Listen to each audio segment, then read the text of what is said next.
जय बाबा स्वामी, जय आत्मेश्वर। पुण्य आत्मा अवतरण के हमारे इस ग्रंथ पठन के सत्र में मैं आप सबका पूर्ण हृदय से स्वागत करती हूँ। ग्रंथ पठन की शुरुआत हम गुरु आह्वान से करते हैं।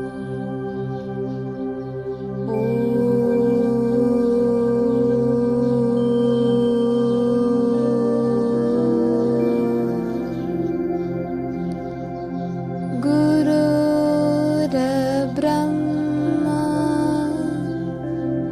गुरुर्विष्णु गुरुर्देवो महेश्वर गुरुर्साक्षात्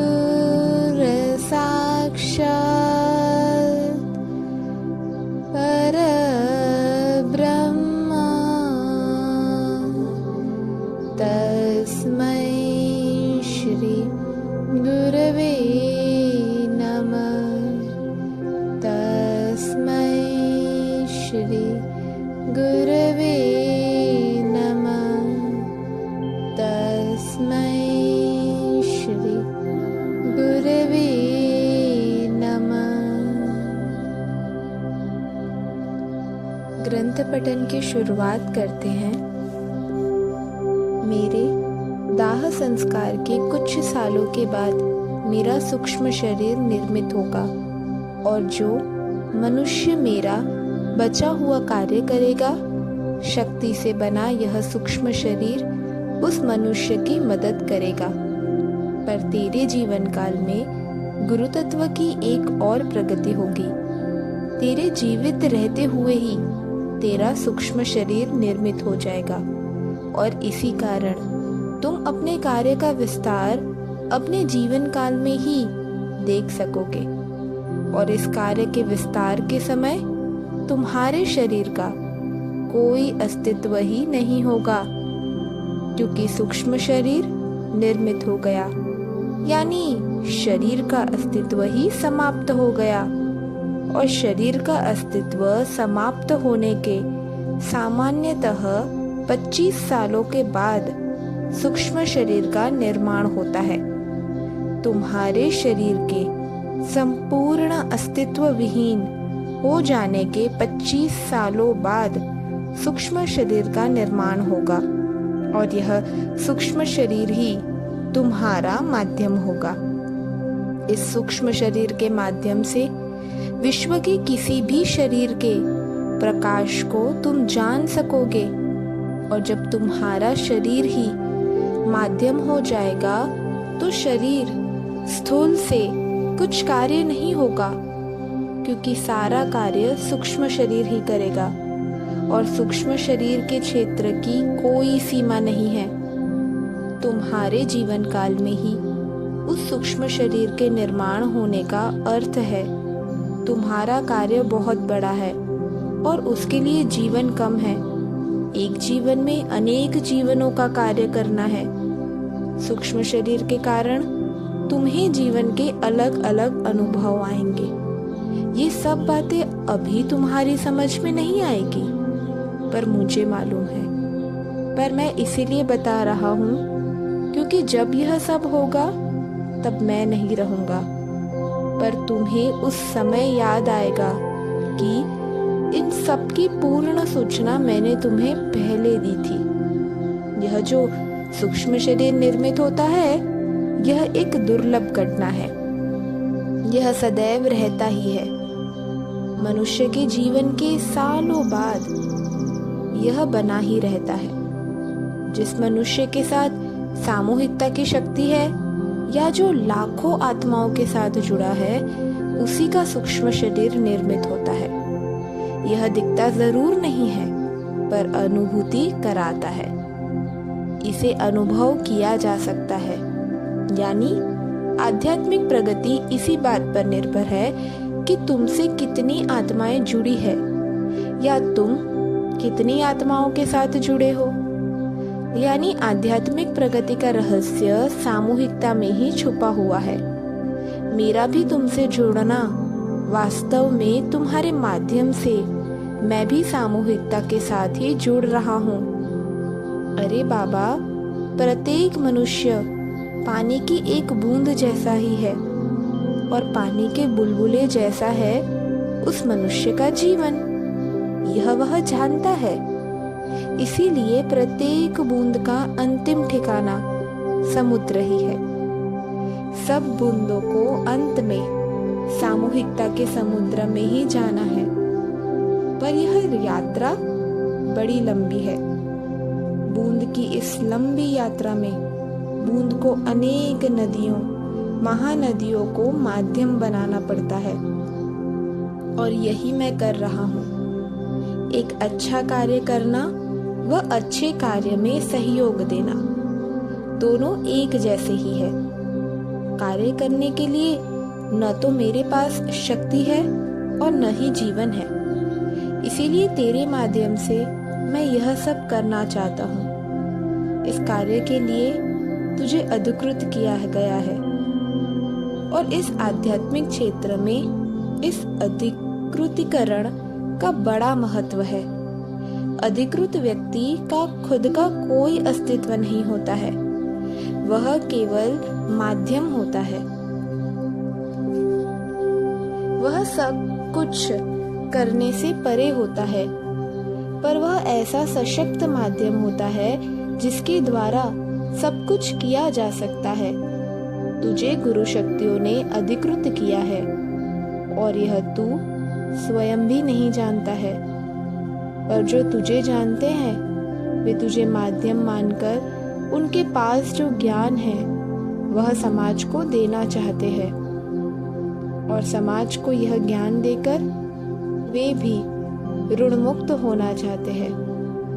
और यही कार्य मैं भी कर रहा हूँ। मेरा ज्ञान, मेरी शक्तियाँ तुझे सौंपकर मैं भी अपना ही मार्ग खोल रहा हूँ। क्योंकि मैं कार्य न कर सका तो क्या हुआ, कार्य में सहयोग कर सका, यही क्या कम है। अधिकृत माध्यम वाला मनुष्य स्वयं निर्मित नहीं होता, उसका भी कोई निर्माण करता है। यानी वह अपनी इच्छा से निर्मित भी नहीं हुआ है और न ही अपनी इच्छा से जन्मा है। वह जन्मा भी किसी और की इच्छा के लिए है। यानी जन्म लेना भी स्वयं की इच्छा से नहीं है। माध्यम का निर्माण सदैव सामूहिकता के लिए होता है, क्योंकि उस माध्यम से लाखों आत्माएं लाभान्वित होगी। तेरा कार्य क्षेत्र तेरे जीवन काल में कम, पर जीवन काल के बाद अधिक विकसित होगा। तेरे जीवन काल के बाद ही लोग तुझे जान पाएंगे, क्योंकि जीवन काल में शरीर की माया लोगों को जानने नहीं देगी। शरीर के त्यागने के बाद माया का आवरण भी टूट जाएगा और तुझे जानना आसान हो जाएगा। इसीलिए लोग तुझे जाने, पहचाने, तुझे तेरे जीवन काल में कोई जान ही सकेगा। यह अपेक्षा लोगों से कभी मत करना। और यह तेरे साथ ही नहीं, सभी माध्यमों के साथ हुआ है। इस धरती पर जितने भी माध्यम आए, परमात्मा के संदेश लेकर जो भी संदेश वाहक आए, वे एक आवरण लेकर आए और उस आवरण के कारण ही वे कार्य कर सके और उस आवरण के कारण ही अनेक उनके जीवन काल में उन्हें पहचाना ही नहीं गया और उनकी पहचान छुपाना ही परमात्मा का सुरक्षा कवच है, ताकि वे बुरे प्रभाव से बचे रहे और कार्य कर सके। क्योंकि आध्यात्मिक क्षेत्र में कार्य का महत्व होता है। तेरे माध्यम से बहुत बड़ा कार्य होगा और तेरे जीवन में कम, जीवन के बाद ही अधिक होगा। जीवन के बाद जो शक्तियां शरीर में बंधी थी वे सब मुक्त हो जाएगी और सब शक्तियां ही कार्य करेगी। तो शक्तियों के कार्य की तो कोई सीमा ही नहीं है। इतने बड़े कार्य के माध्यम का सानिध्य मेरे जीवन में मिल सका और इतने बड़े कार्य में मैं शामिल हो सका, इसके लिए मैं प्रसन्न हूँ। मैंने गुरुदेव से चलने के लिए पूछा। उन्होंने गर्दन हिलाकर सहमति दी। वे गर्दन भी हिलाते थे तो चैतन्य बरसता था।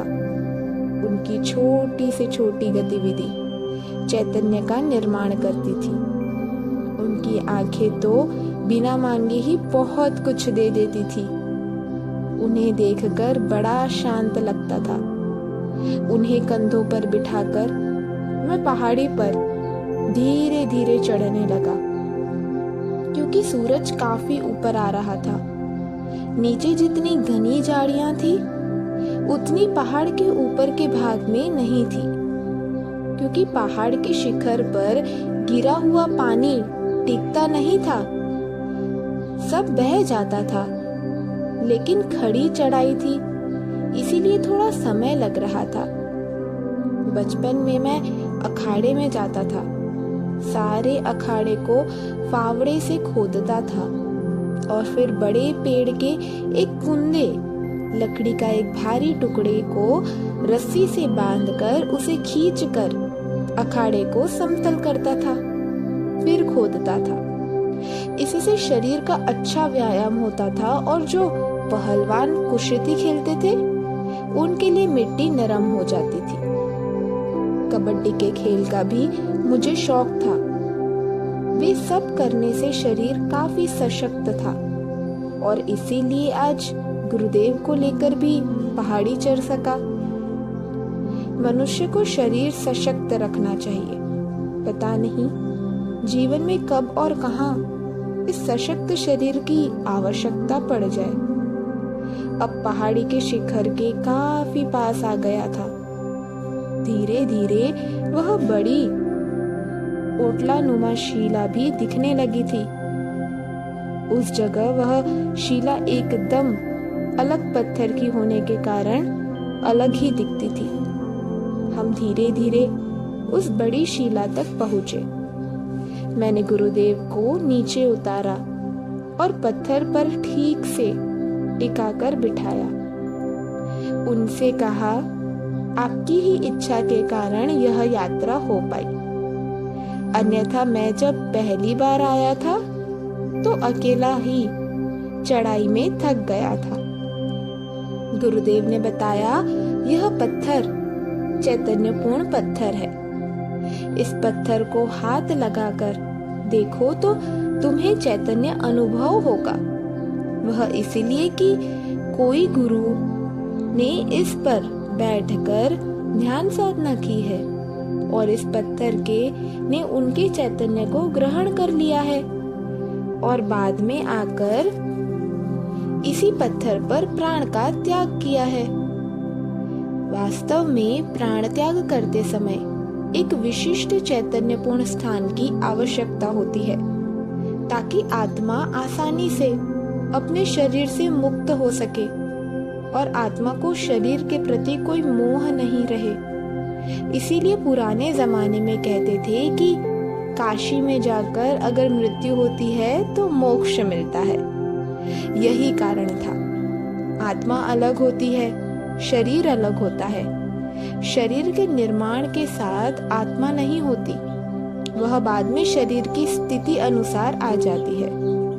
माँ और बाप के शारीरिक संबंध के कारण मनुष्य के शरीर का निर्माण होता है और शारीरिक संबंध होते समय जो वातावरण होता है, जो विचारों की स्थिति होती है, उसका सीधा प्रभाव बालक के पिंड पर पड़ता है। इसीलिए प्राचीन समय में गर्भाधान का भी समय देखा जाता था। गर्भाधान के समय अच्छा वातावरण होना चाहिए, अच्छे विचार होने चाहिए और अच्छी मानसिक स्थिति होनी चाहिए। गर्भाधान भी 3 स्तरों पर होता है।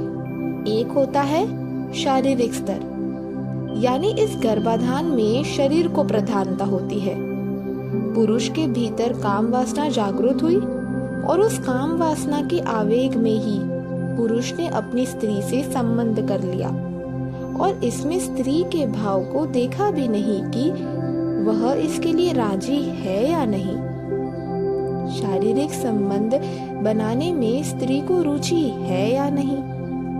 स्त्री की भावनाओं को कुचलकर केवल अपनी ही काम वासना की तृप्ति के लिए स्त्री के शरीर को काम वासना तृप्ति का एक साधन माना और उससे तृप्ति कर ली। इस शारीरिक संबंध का आनंद पुरुष ने लिया पर स्त्री ने नहीं।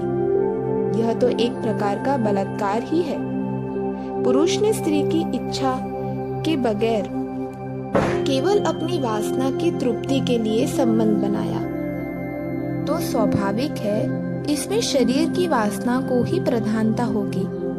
और फिर ऐसे शारीरिक संबंध से जिस पिंड का निर्माण होगा वह भी वासना प्रधान होगा और शरीर प्रधान होगा। तो ऐसा पिंड उच्च स्तर की आत्मिक शक्ति को आकर्षित नहीं कर सकता है। तो ऐसे पिंड में अच्छे स्तर की आत्मा कभी भी नहीं आएगी, क्योंकि चैतन्य ग्रहण करने की उस पिंड की क्षमता ही नहीं है। इसीलिए इस प्रकार के संबंध से ऐसा शरीर निम्न शारीरिक स्तर का पिंड तैयार होगा, जो हल्की ऊर्जा शक्ति को ही ग्रहण कर पाएगा, क्योंकि संभोग के समय की माता पिता की वैचारिक स्थिति का, मानसिकता का प्रभाव इस पिंड पर पड़ेगा और इस पिंड के चक्र भी इन्हीं विचारों के कारण अविकसित ही रहेंगे। और खराब स्थान पर तो पशु पक्षी भी बैठना पसंद नहीं करते हैं। ऐसे पिंड में जो आत्मा आएगी वह आत्मा भी इसी निम्न स्तर की ही होगी। वास्तव में आत्मा उच्च स्तर या निम्न स्तर की नहीं होती है। उस आत्मा के साथ जो कार्य जुड़े जाते हैं उन कर्मों का हिसाब किताब कुंडलिनी शक्ति के रूप में आत्मा के साथ होता है।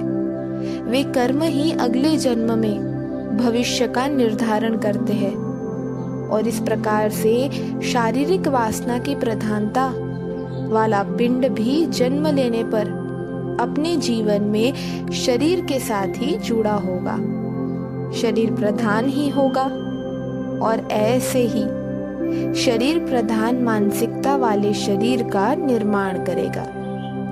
यानी एक खराब निम्न स्तर की श्रृंखला ही तैयार हो जाएगी।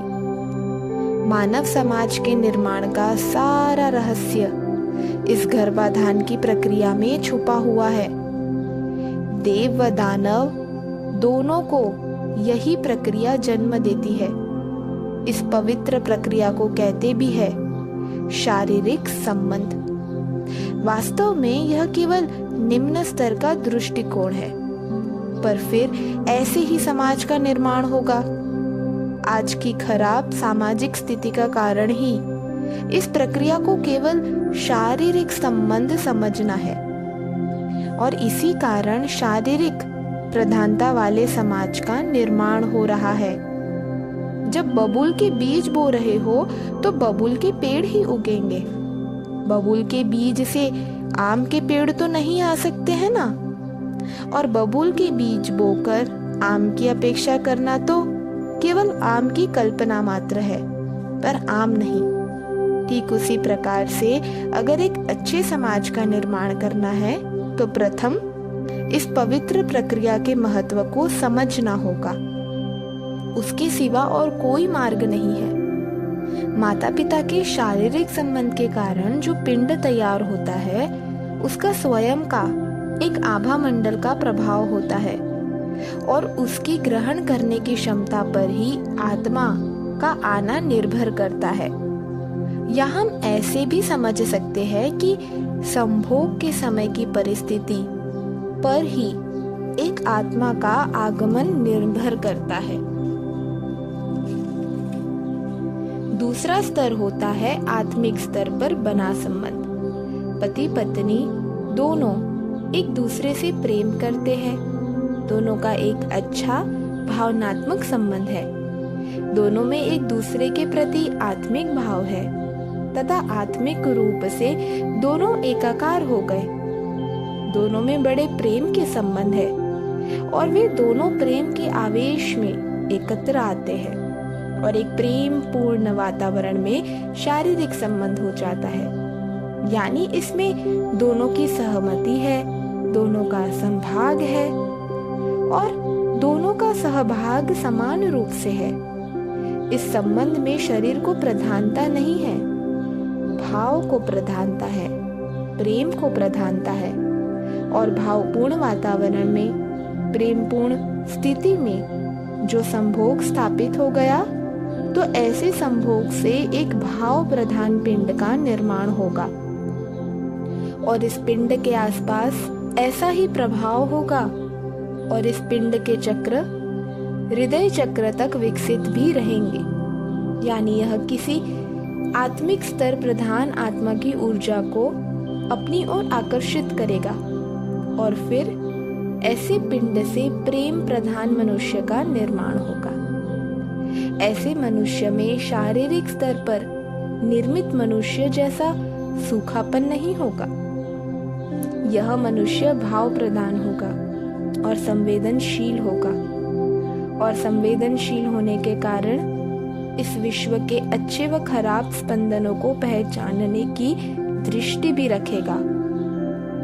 सामान्यतः ऐसे मनुष्य अच्छे और बुरे वातावरण का अंतर समझते हैं और इसी कारण अच्छे चैतन्य युक्त स्थान की ओर, अच्छे चैतन्य युक्त मनुष्य की ओर ये आकर्षित होंगे तथा जीवन में अच्छी संगत में रहेंगे और जीवन में प्रगति करेंगे।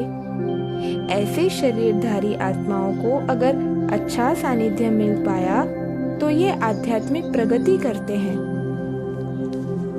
ऐसी आत्माएं अच्छी साधक हो सकती है। ये आत्मिक स्तर पर किसी गुरु रूपी माध्यम से आत्मीय संबंध बना सकते हैं। जीवन में शरीर सब कुछ नहीं है, इसका ज्ञान इन्हें जन्म से ही होता है। इसीलिए शरीर की सुख सुविधाएं, शारीरिकता प्रधान बातें में इन्हें आनंद नहीं मिलता है। ये मानने में विश्वास करते हैं, झुकने में, ग्रहण करने में विश्वास करते हैं और ये देखते कम है, अनुभव ज्यादा करते हैं। ये सदैव अपनी आत्मा को कैसा लगता है उधर ध्यान देते हैं। ये अपने जीवन में आत्मिक आनंद को अनुभव करते रहते हैं। ये लोग भौतिक और नाशवान चीजों की ओर आकर्षित नहीं होते हैं। ये आध्यात्मिक प्रगति करना चाहते हैं और महसूस करते हैं कि उनके भीतर एक आत्मा है जो परमात्मा के पास का ही रूप है और इनकी आत्मा के साथ भी बड़ी आत्मिक संबंध होते हैं और इनकी आत्मा ही इन्हें मार्गदर्शन करती रहती है कि जीवन में क्या करना चाहिए और क्या नहीं करना चाहिए। बस इनके जीवन में आत्म साक्षात्कार कराने वाले किसी सद्गुरु के आने की आवश्यकता होती है ताकि ये भीतर की ओर मुड़ सके। एक बार भीतर की ओर मुड़ गए तो फिर वे भीतर की यात्रा पर चल पड़ते हैं, क्योंकि इनका जन्म ही इसी भीतर की यात्रा के लिए हुआ है। प्रायः सभी के साथ इनके मधुर संबंध होते हैं। इस प्रकार के लोग समाज में जन्म से ही अच्छे होते हैं, पर उचित आत्मिक वातावरण मिल जाने पर इनके भीतर की सुषुप्त शक्तियां जागृत होने लगती है और उनका अनुभव भी उनके जीवन में उन्हें होने लगता है। ऐसे लोग जीवन में आध्यात्मिक प्रगति करके मोक्ष की स्थिति प्राप्त कर सकते हैं। बस उन्हें एक उचित वातावरण की आवश्यकता होती है। उचित वातावरण मिलता है उचित सामूहिकता के कारण, उचित संगत के कारण। अच्छी आत्माओं की सामूहिकता तब प्राप्त होती है जब हम अपने आप को किसी अच्छी सामूहिकता वाले सद्गुरु से जोड़ते हैं। उसके माध्यम से अच्छी आत्माओं की सामूहिकता प्राप्त हो जाती है। बस ऐसी सामूहिकता इन्हें मिल जाए तो ये अपनी आध्यात्मिक प्रगति कर लेते हैं। ये बड़े संवेदनशील होते हैं। इनके हाथों से कोई पाप कर्म हो जाए तो ये सालों तक आत्मग्लानि करते रहते हैं। इसीलिए इस प्रकार के लोगों को ध्यान रखना चाहिए कि उनके हाथ से कोई पाप कर्म घटित न हो। इनकी पत्नी के साथ भी इनका बड़ा आत्मीय संबंध होता है और ये भी आत्मीयता भरे मनुष्य को जन्म देने में सहायक सिद्ध होते हैं। यानी ये भी समाज में एक आत्मीयता भरी मानव श्रृंखला का निर्माण करने में अपना योगदान देते ही है। ये परमात्मा को मानते हैं क्योंकि ये आत्मा को मानते हैं। यानी मानना यह इनकी विशेषता होती है और मानने के कारण ही ये नम्र होते हैं और नम्र होने के कारण ही ये झुकते हैं और झुकने के कारण ही इनकी ग्रहण करने की क्षमता अधिक होती है। आज समाज को इस प्रकार के लोगों की अत्यंत आवश्यकता है क्योंकि जो है वह तो सभी देख सकते हैं, पर जो है पर दिख नहीं रहा है, उसे भी देखने के लिए इन आत्मिक भरे लोगों की आवश्यकता है। मानने के कारण इन्हें प्राप्त ही हो जाती है। इस प्रकार ये व्यक्तियों की अधिकता के कारण ही एक शांति प्रिय अहिंसक समाज का निर्माण होता है। आज ऐसे व्यक्तियों को सामूहिक रूप में एकत्र होने की बड़ी आवश्यकता है क्योंकि ये अलग अलग रहकर कुछ नहीं कर सकते हैं। संसार के शरीर प्रधान लोगों की बहुलता के कारण ये अपना ही अस्तित्व नहीं पहचान पाएंगे। उन्हें उनके स्तर का ज्ञान कराना होगा। वे शरीर प्रधान लोगों से अलग है, बस इसका ज्ञान उन्हें कराना होगा। जैसे ही उन्हें उनके स्तर का एहसास होगा, उनका जीवन ही रूपांतरित हो जाएगा। यानी ये कपूर के समान तैयार बैठे रहते हैं, बस कोई उन्हें अग्नि छुआ दे, बस जलने के लिए तो वे तैयार ही रहते हैं। पर जब तक कोई जगाने वाला नहीं मिलता, ये सोते ही रहते हैं। ये स्वयं उठ नहीं सकते हैं। ये मनुष्य शारीरिक स्तर के ऊपर के स्तर के मनुष्य होते हैं। इस आत्मिक स्तर के ऊपर का भी स्तर है, वह है आध्यात्मिक स्तर। इस आध्यात्मिक स्तर के मानव समाज में बहुत कम है क्योंकि जो है वे समाज में नहीं है। इसी कारण समाज में आध्यात्मिक प्रगति नहीं हो पा रही है। एक आध्यात्मिक स्थिति होती है, उस आध्यात्मिक स्थिति में आध्यात्मिक दृष्टि से उपयुक्त समय पर एक आध्यात्मिक उद्देश्य की दृष्टि से अगर माँ और बाप एकत्र आते हैं और इच्छा करते हैं कि उनके यहाँ एक पुण्य आत्मा जन्म ले, तो एक ऐसे पिंड का निर्माण होता है जो एक आध्यात्मिक स्तर की आत्मा को आकर्षित करेगा। ये सबसे उच्च स्तर की आत्माएं होती है। जय बाबा स्वामी, जय आत्मेश्वर। अब हम सब मिलकर कुछ देर मौन ध्यान में जाएंगे।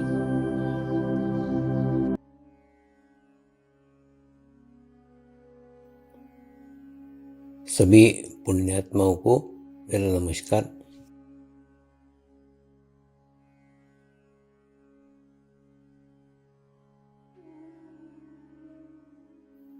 गुरुर्ब्रह्मा गुरुर्विष्णु गुरुर्देवो महेश्वरा, गुरु साक्षात् परब्रह्म तस्मै श्री गुरुवे नमः।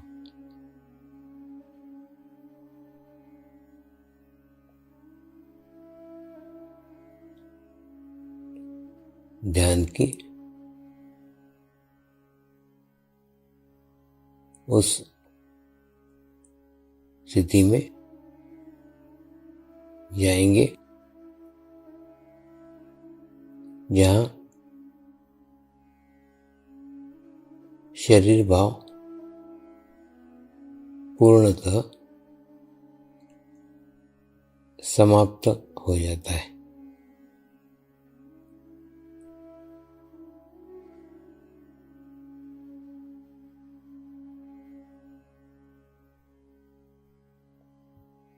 अपने पूरे शरीर को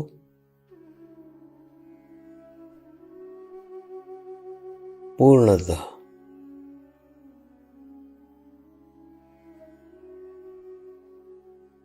शिथिल छोड़ देंगे, एकदम रिलैक्स हो जाइए।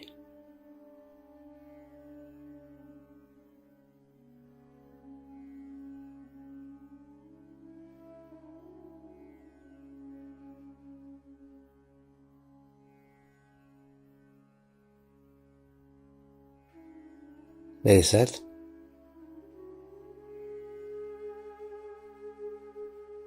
मंत्र का उच्चारण करेंगे।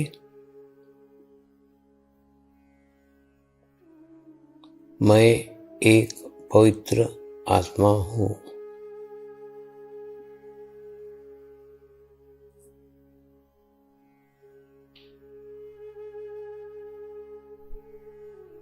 मैं एक शुद्ध आत्मा हूँ।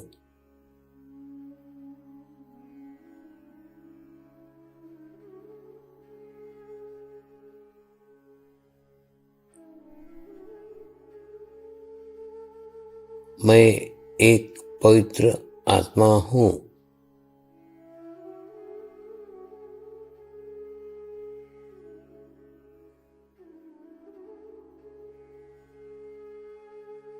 मैं एक शुद्ध आत्मा हूँ।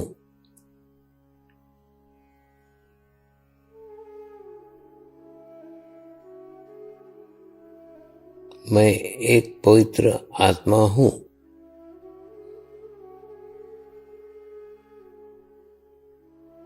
मैं एक शुद्ध आत्मा हूँ।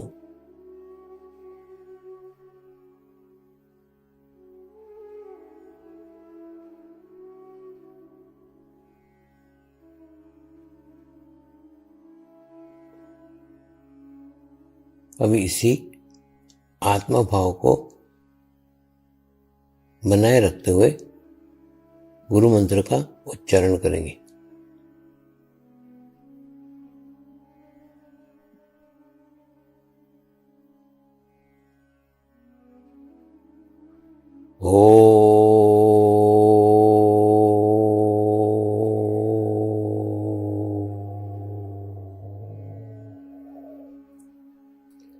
श्री शिव कृपानंद स्वामी नमो नमः।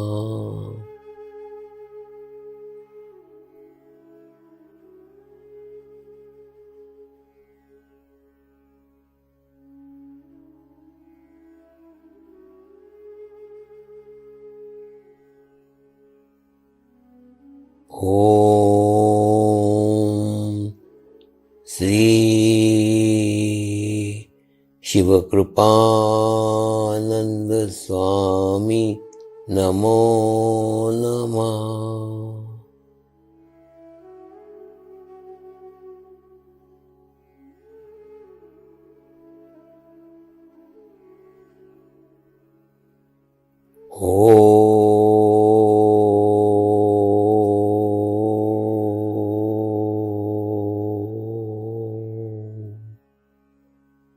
श्री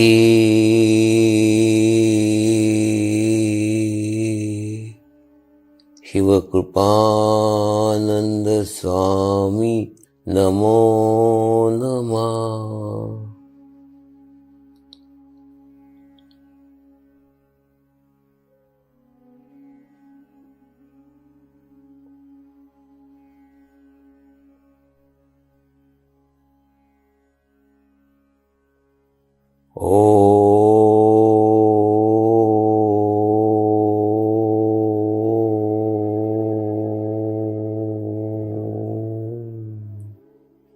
श्री शिव कृपानंद स्वामी नमो नमः।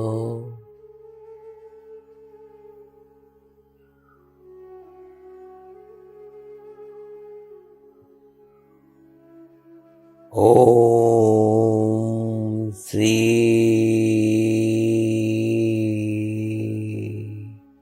शिव कृपानंद स्वामी नमो नमः। ओम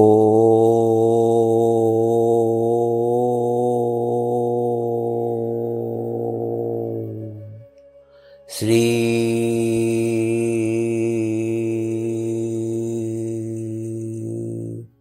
शिव कृपानंद स्वामी नमो नमः।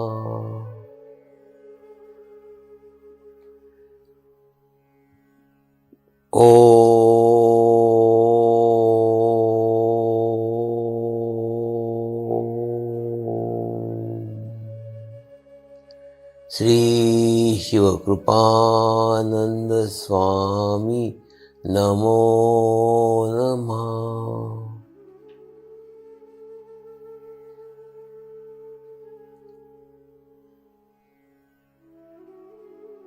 ओम श्री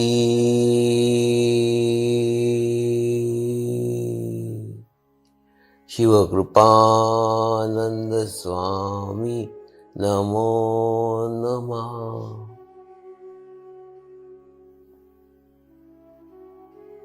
ओम श्री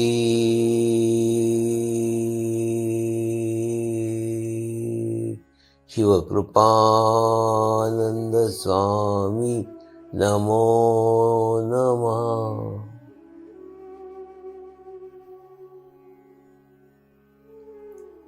अब आप अपना चित्त सहस्त्रार पर रख के थोड़ी देर के लिए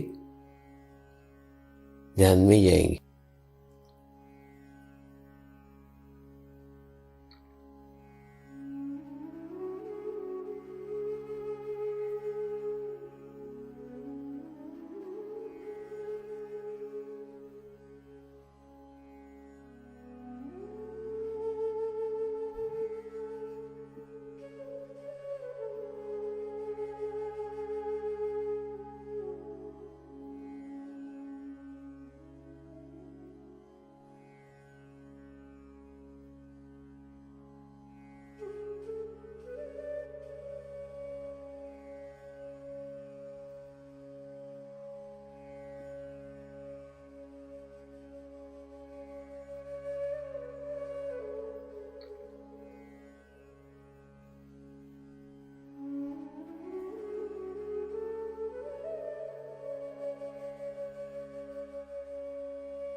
अब हम प्रार्थना करेंगे सभी आत्माओं की आत्म उन्नति हो, आध्यात्मिक प्रगति हो। यही हमारी प्रभु से प्रार्थना है। नमस्कार। जय आत्मेश्वर।